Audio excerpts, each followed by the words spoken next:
Today, I want to share with you a book titled The Untethered Soul, with the subtitle, The Journey Beyond Yourself.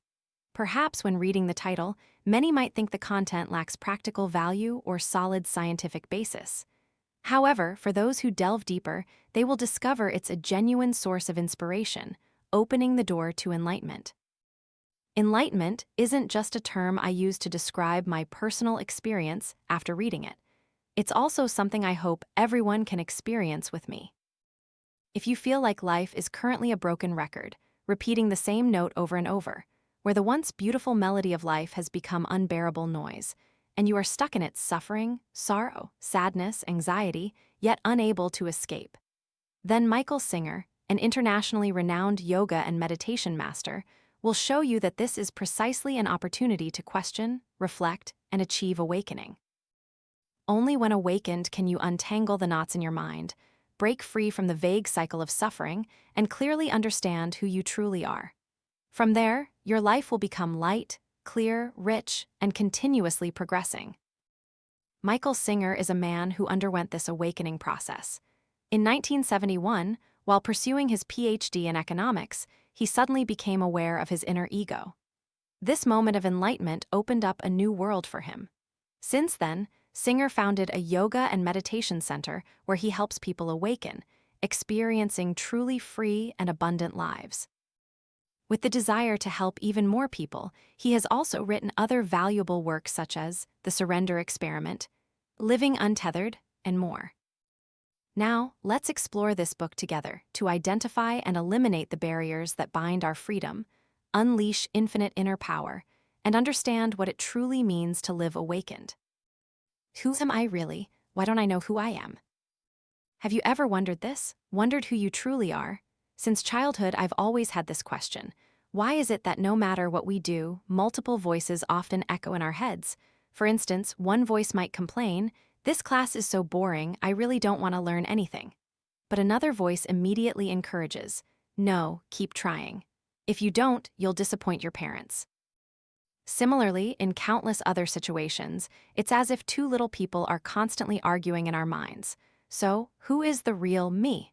And further, if this voice in my head is me, meaning I am speaking, then who is listening? Carrying this question throughout my growth, I sought answers in countless books on philosophy, psychology, sociology, and religion. Gradually, these books provided me with answers, including this one.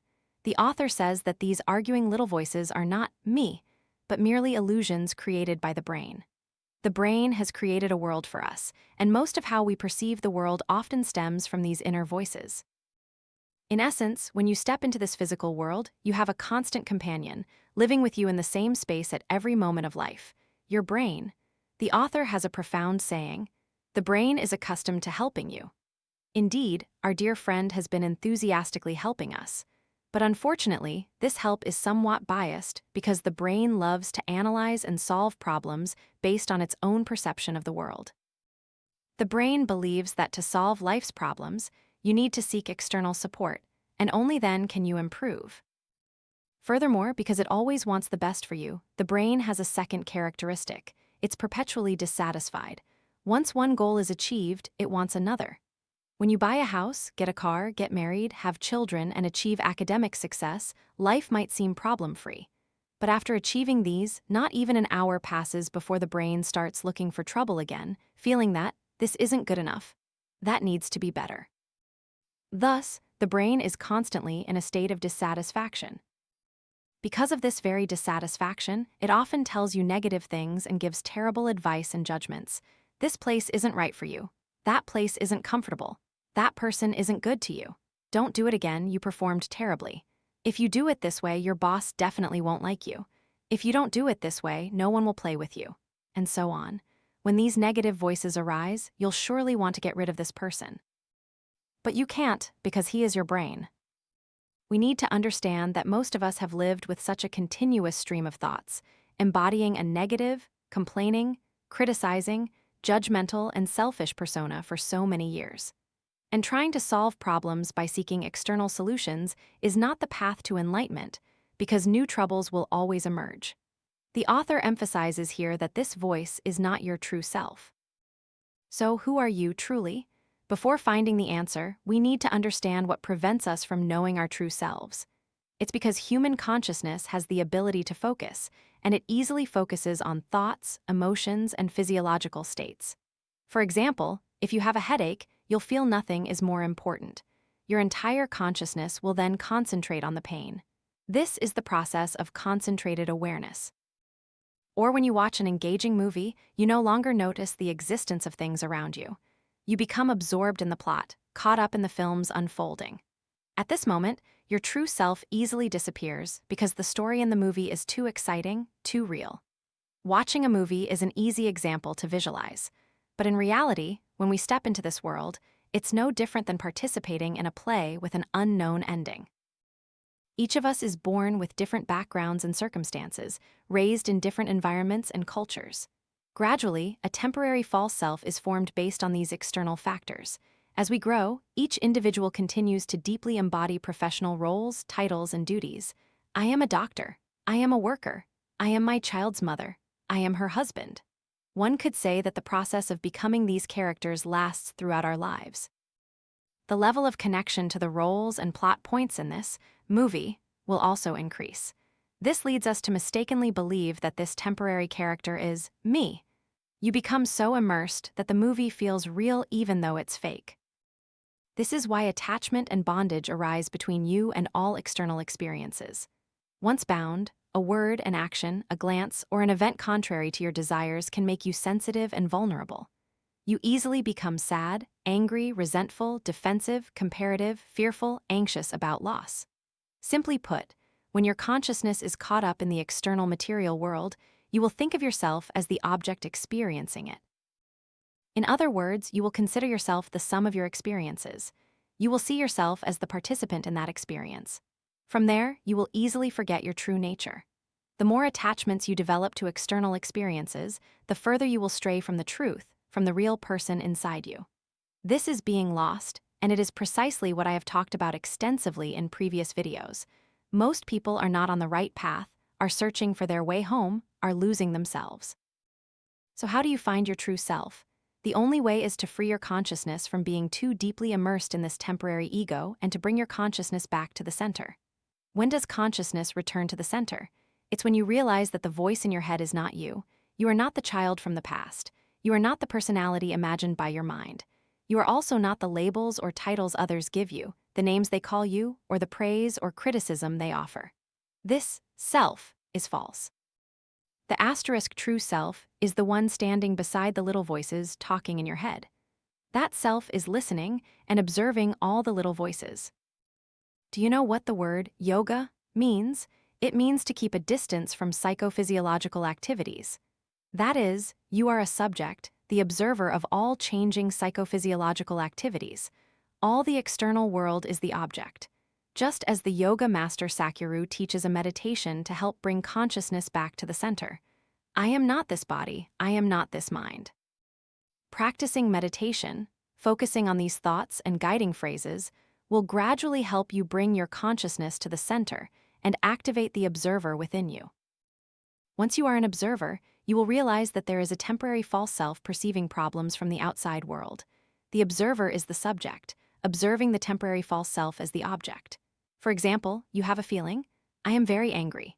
At this moment, you recognize that you are very angry, but this is not yet consciousness placed at the center. Consciousness at the center is when you realize that this arising anger belongs to the temporary false self perceiving an external problem. You are merely standing by, observing this anger. What happens if you cannot bring consciousness to the center and become the observer? Then you will be drawn into trying to solve the problem. Once you want to solve a problem, you will again be led by the ego. Your consciousness will sink into analysis and judgment using dualistic thinking. This is right, that is wrong. This person is good, this person is bad. From there, many other emotions arise, and suffering also emerges here. But when you realize that you are simply observing a thought, your world will no longer be a problem or an object you wish to control. It will merely be an object for you to observe. This is truly wonderful because nothing can shake or affect the observing self within you. At this moment, you can see clearly without being entangled, hear deeply without being affected. This means that even if you hear many voices echoing in your head, you can maintain inner peace without being disturbed. In most cases, the voices that appear in our heads don't carry much meaning. On the contrary, they often cause distress. However, some of you might wonder if these voices are meaningless, why do they exist? Regarding this, psychologists suggest that these voices are merely byproducts when we release emotional energy. Just like a kettle whistles when water boils.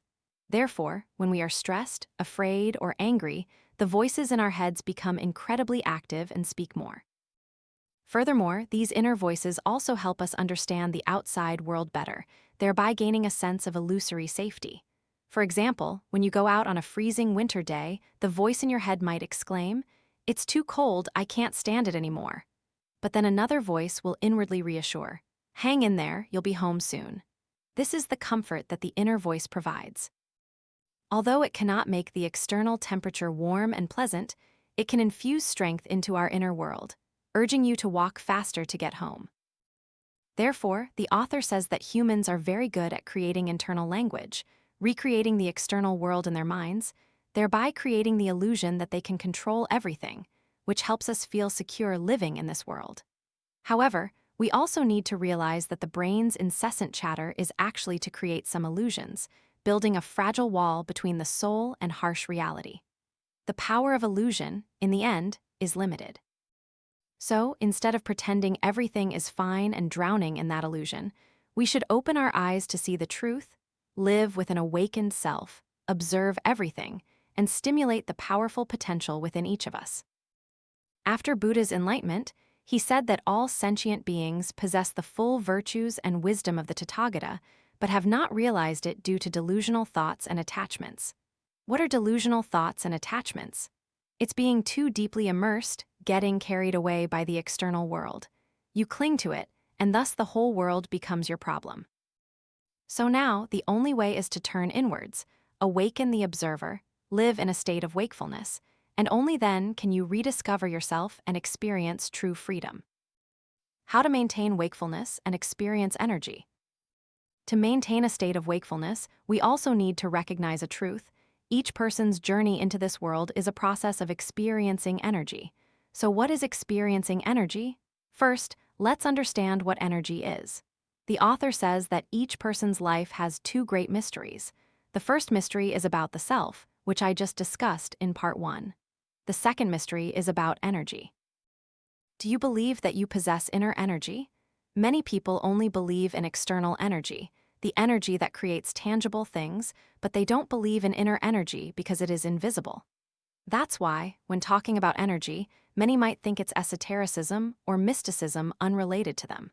However, think about those times when you felt utterly heartbroken and had no desire to eat or drink for days. Your body seemed devoid of energy. But then, upon hearing some good news, you might instantly perk up, your body becoming fully alert. In a short time, you shifted from exhaustion to exhilaration without any external energy boosting you. That miraculous power that instantly revived you is precisely your inner energy. Therefore, to fully unleash the marvelous power of energy, you first need to temporarily set aside your sensitivity to terminology and believe in its existence. In essence, inner energy is an invisible circulatory system. In yoga, it's called Shakti. In traditional Chinese medicine, it's called Qi. In the West, it's sometimes referred to as spirit. Energy is never depleted. It's not lost, but rather a process of circulation within you. You'll see that practicing yoga or Qi Gong is about circulating biological energy, a subtle form of energy. It is an energy pathway that exists in a way very similar to the nervous system, but more subtle and invisible to the naked eye. Those who practice Qi Gong long-term often have rosy complexions, deep breaths, and a calm, joyful demeanor. This is because Qi Gong combines breathing with movements to circulate blood and vital energy throughout the body, harmonize yin and yang, and improve health and mood. And when you encounter sadness, have you noticed? People often think, try to think more openly. Western philosophers and psychologists, from ancient times to the present, have sought ways to help people change their mindset, attitude, and perspective on life with the goal of achieving mental clarity, free from internal conflicts and entanglements. Connecting all this, you will see that the key to activating life energy lies in two words: *circulation. Circulation means that when energy enters, you must allow it to flow out. When inner energy circulates, the flow stabilizes. At this point, we achieve a state of balance. Please remember that the truth of life lies in balance. The conscious process of allowing the inner energy flow to circulate and achieving mental balance is precisely the process of experiencing energy. As long as you keep energy circulating, you will easily maintain a state of wakefulness. The reason your energy gets blocked is karma. The truth is, it's very difficult to maintain balance in this world. Once energy is blocked, all sorts of troubles, suffering, and illness arise within. So what blocks the flow of energy? This relates to the brain's principle of perception. Our psyche is an energy center. External events cannot directly penetrate the soul when something happens. For example, someone criticizes you, hits you, or hurts you. But this event cannot directly affect your soul. To enter the soul, it must transform into a form of energy. At this point, the physical body and brain use senses like eyes, ears, mouth, and nose to perceive real-life events, then convert these perceptions into signals, energy, and emotions, transmitting them through neural impulses and displaying them as impressions in the mind. In other words, our perception of the external world is actually a process of energy entering the body. This process is inherently fluid. We live and enjoy the present. But when faced with negative emotions like fear, anxiety, anger, sadness, shame, inferiority, complaint, or envy, our soul begins to resist, refusing to let these energy flows pass through. At this point, negative emotional energy, or what some books call low-frequency energy, will cause your energy circulation to become blocked.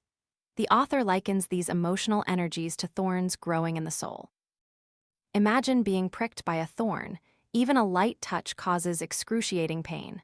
What do you do then? Usually, for these thorns that block the inner energy system, people choose to cover them up, preventing others from touching them. Choosing to protect the thorn means you are blocking the flow of energy, shutting it down instead of letting it escape. So, let's see how we wrap ourselves around these thorns. First, many people wrap this thorn by chasing the brain's expectations. For example, as a child, when others looked down on you for being poor, you felt disrespected. From then on, you resolved to succeed, gritting your teeth to do whatever it took to save face and earn others' respect and admiration. But these efforts are actually just a way you are protecting the thorn in your heart.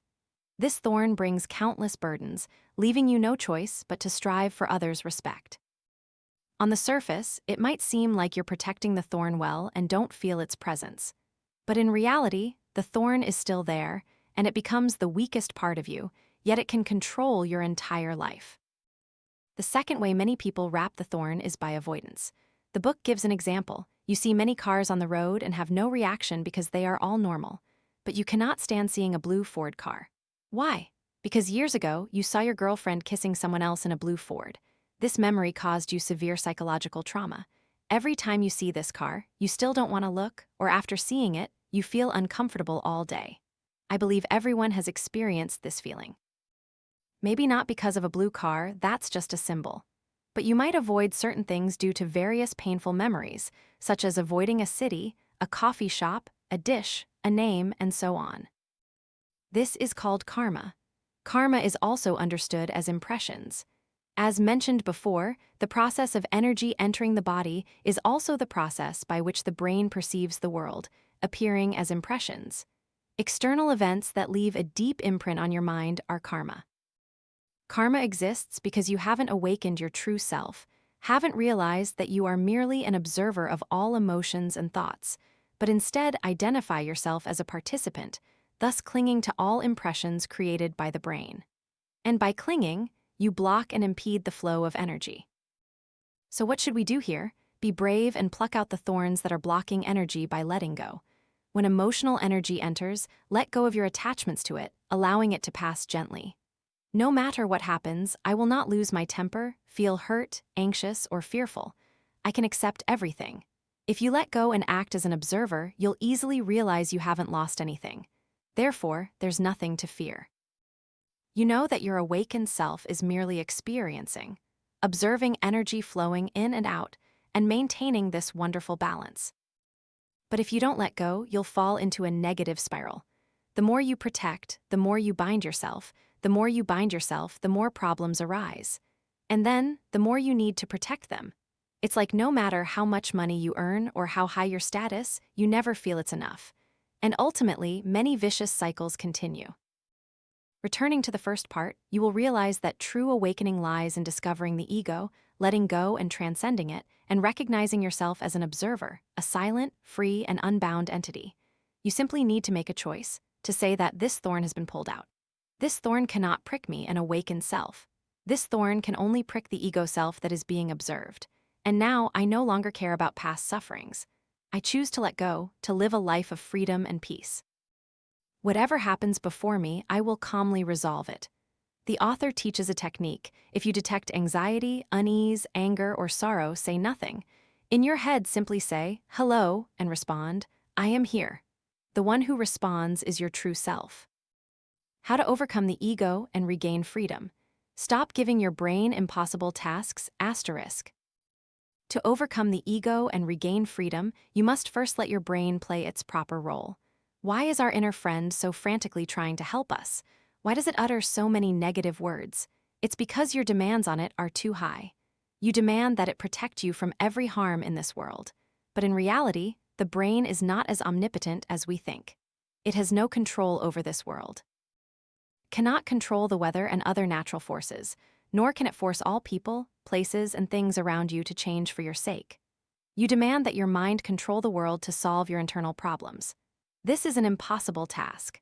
Instead, to meet these expectations, the brain must constantly distort reality around you, making your perception increasingly biased and skewed, your psyche becoming weak and fragile. And as a result, the energy flow becomes severely blocked year after year. If you want a healthy state of being, stop asking your mind to complete this task. When the brain no longer has to ensure that everyone and everything goes as you wish, you will automatically find your life more wonderful than ever. The brain's job is to work.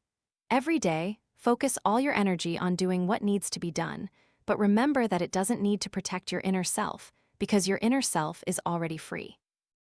So what do you need to do? Be still and wait for uneasiness to arise. The author says, "The price of suffering is freedom."